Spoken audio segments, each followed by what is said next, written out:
ऊंचा करो। ये लोकतंत्र है, जिनके पास लोग होते हैं, जिनको उनका राज होता है। लोग आपके पास हैं, लेकिन राज कैसे आएगा इसका तरीका आपको बता देता हूं। राज ऐसे आएगा, जिन्होंने पहले काम किया।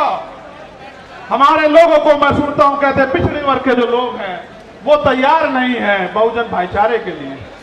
ये बात बार बार कही जाती है कि पिछड़े वर्ग के लोग तैयार नहीं। मैं आपको सच बताना चाहता हूं, सच क्या है।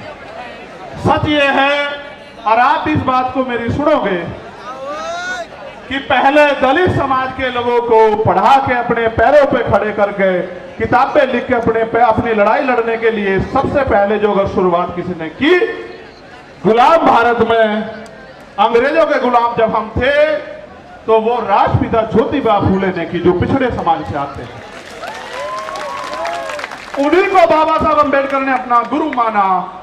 बाबा साहब 91 में पैदा हुए और ज्योतिबा फूले 1890 में चले गए।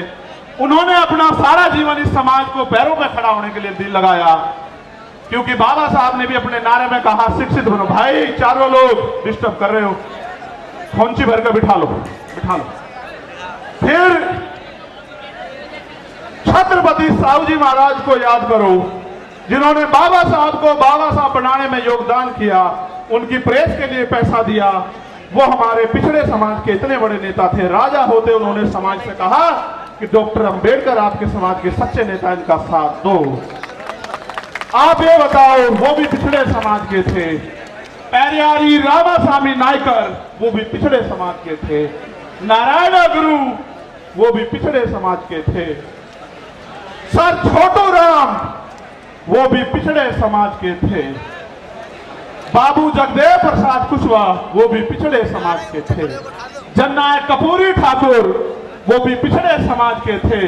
महामना रामस्वरूप वर्मा वो भी पिछड़े समाज के थे।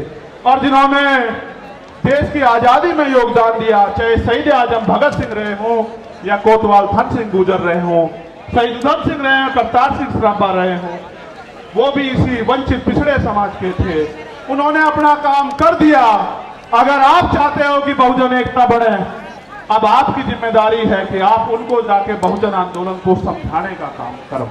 जैसे पहले उन्होंने घर घर जाके आपको समझाने का काम किया, ऐसे आप भी जो है अब घर घर जाके उनको समझाने का काम करो। पहले लल्ले यादव भी पिछड़े समाज से थे। ये बात मैंने आपको इसलिए बताई। आप ये सोचते हो कि वो गलत है, नहीं, कुछ गलतियां हुई है, उसकी वजह से दिक्कत आ रही है। वरना पिछड़ा समाज भी ब्राह्मणवाद मनुवाद का सबसे बड़ा जो है विरोधी बैठा है, और ये बात उन्होंने 19 के दशक में करके भी दिखाई है।